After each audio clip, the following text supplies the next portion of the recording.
Երևանի քաղաքապետ Տարոն Մարգարյանը ներկա է գտնվել ֆիդայիների ոգեկոչման ու հայ ժողովրդի ազգային ազատագրական պայքարի հերոս Գևորգ Չաուշի հիշատակի օրվան նվիրված միջոցառմանը։ Ավանդաբար մայիսի 27-ին նշվող ոգեկոչման օրվա շրջանակում այս անգամ միջոցառում էր կազմակերպվել նաև Աջափնյակ վարչական շրջանում տեղադրված Գևորգ Չաուշի արձանի հարակից տարածքում։ Ներկաներին ուղված ողջունի իր խոսքում Երևանի քաղաքապետի առաջին տեղակալ Սասուն Տարոն հայրենակցական միության նախագահ Կամո Արեյանը նշել է, որ յուրաքանչյուր տարի այս օրը աշնակում մեծ տոնախմբությամբ նշվող ֆիդայիների տոնն այս տարի հայոց ցեղասպանության 100-րդ տարելիցով պայմանավորված ավելի շատ ոգեկոչման արարողության է վերածվել։ Աշխարհի ոչ մի ժողովուրդ իսկապես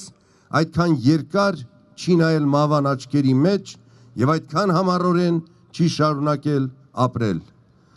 Այդ էր վկայում Սասունի եւ Տարոնի ողջ ֆիդայական փաղանգը, այդ է վկայում Գևորգ Չաուշի կենսագրությունը։ Գևորգ Չաուշի նահատակությամբ մեր ապրելու իրավունքը հաստատվեց Արարատ լեռան սրբազան աչքի առաջ, Հայաստանի Հանրապետության գոյությամբ ազատագրված Արցախով, իր սքանչելի ու գեղեցկատես քաղաքամայր Երևանով։